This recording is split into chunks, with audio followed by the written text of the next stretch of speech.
the moment the judge burst out laughing.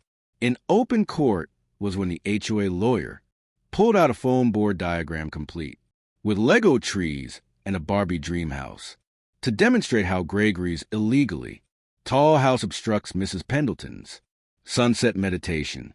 Judge Rollins, an 82-year-old with a gavel shaped like A.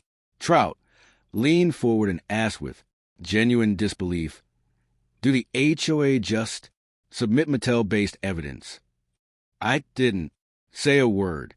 I just sipped my iced tea and let the sheer absurdity do the heavy lifting.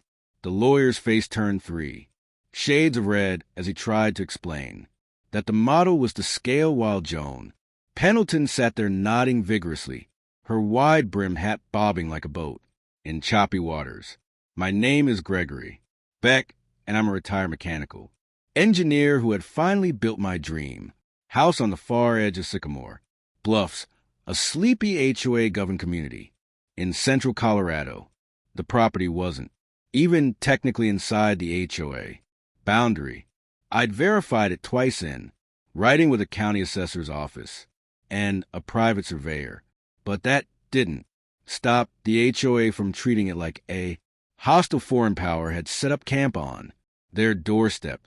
At the helm of that HOA was none other than Joan Pendleton, a former cruise director turned suburban tyrant who ruled with an iron fist, wrapped in a pastel gardening glove.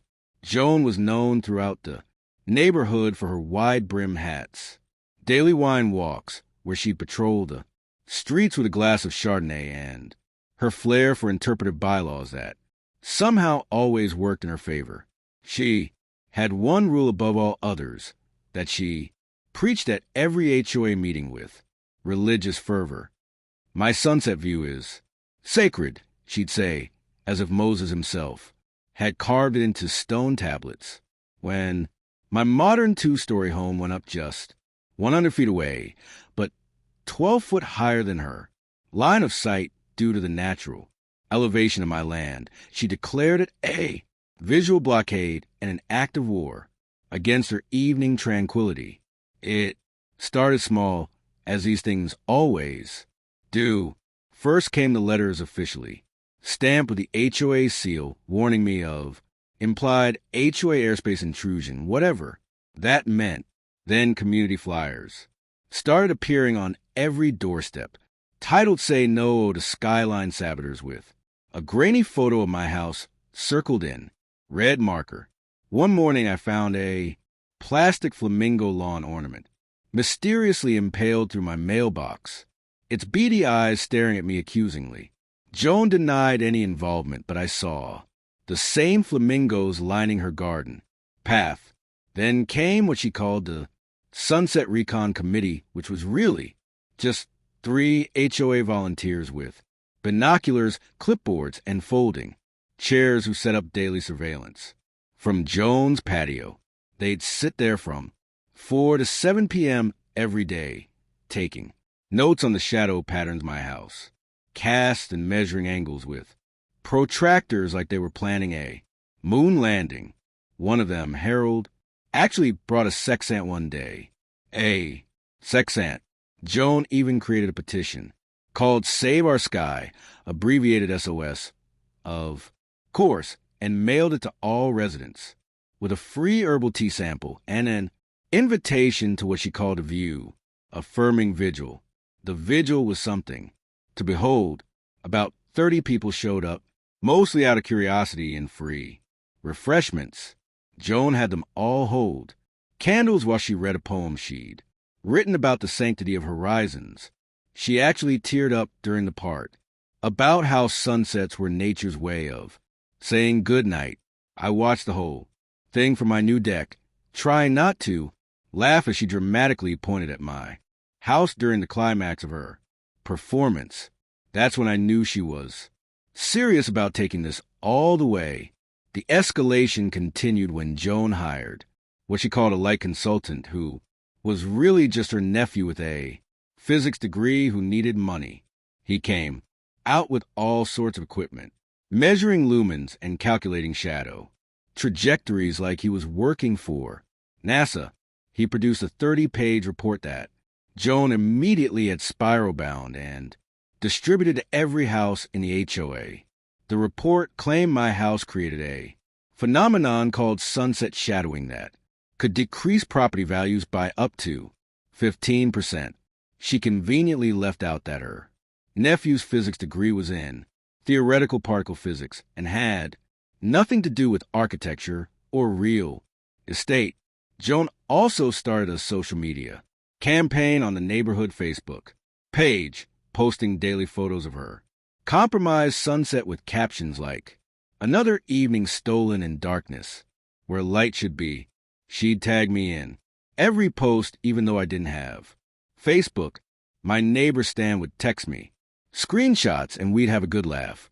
Over coffee, the comment section became a battleground between Joan's supporters, mostly 3 wine moms who did everything together, and people who thought she'd lost her mind.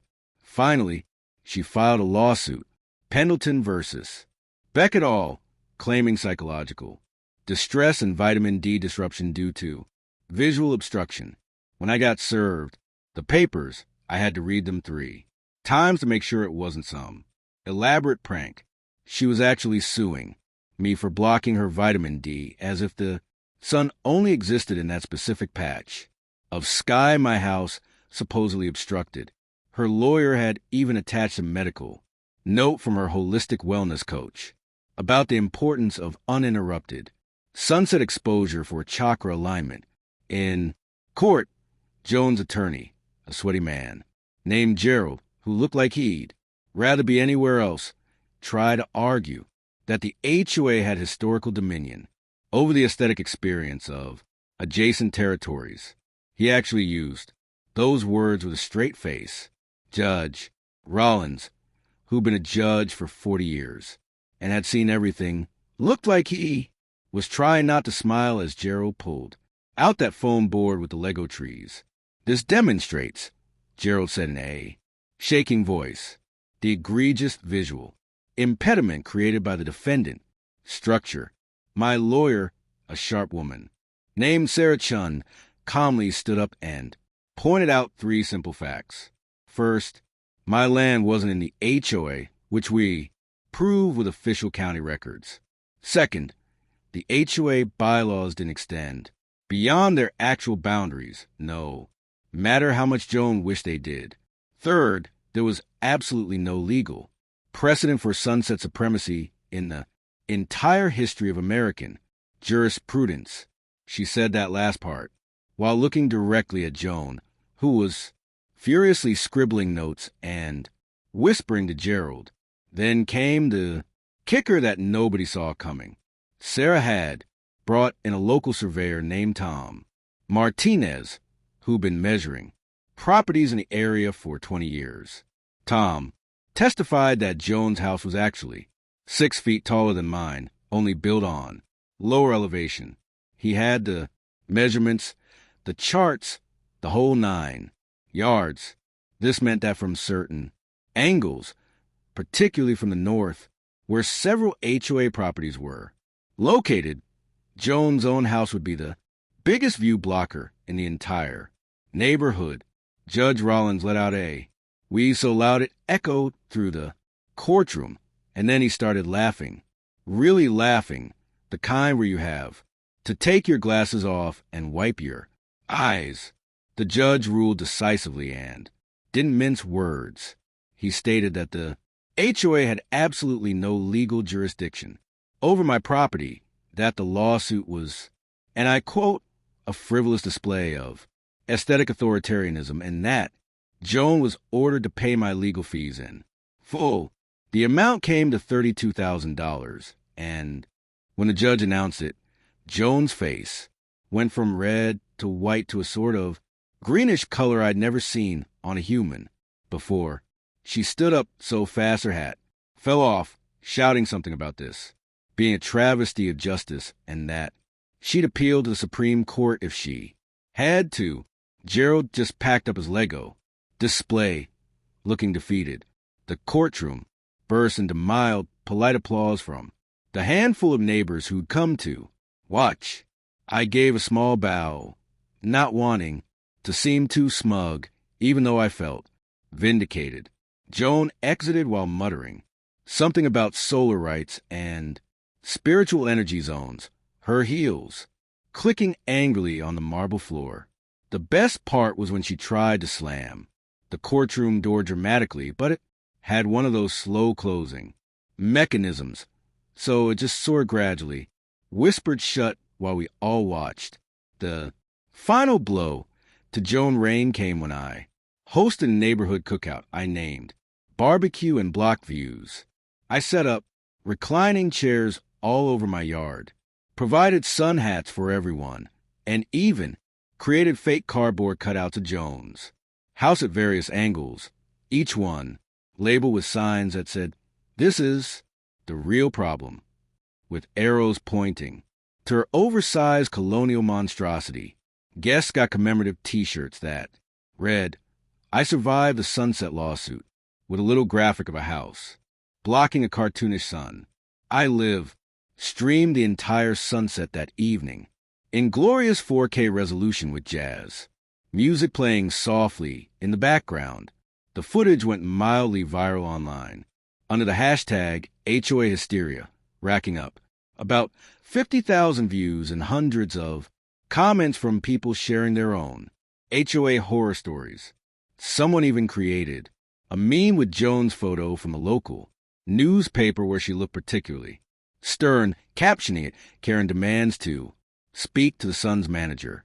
The local news picked it up, and soon Joan became the poster child for HOA overreach. Joan Pendleton was quietly voted out of the HOA board 3 months later after trying to introduce a motion to ban reflective windows and oversized clouds. The vote was unanimous except for Joan herself, who accused everyone of conspiracy and weather manipulation. She now hosts solo sunset meditations in her backyard facing a mirror angle just so to reflect the view she claimed she lost, though we all know she never really lost anything except her grip on power. As for me, I installed a retractable second-floor deck I call the Pendleton platform, where I watch sunsets with friends and serve cocktails with names like Coronetta and by law Breeze. The $32,000 she had to pay me covered the deck installation and left enough for a very nice telescope, which I sometimes point at the sunset just to make a point when I see her watching from her window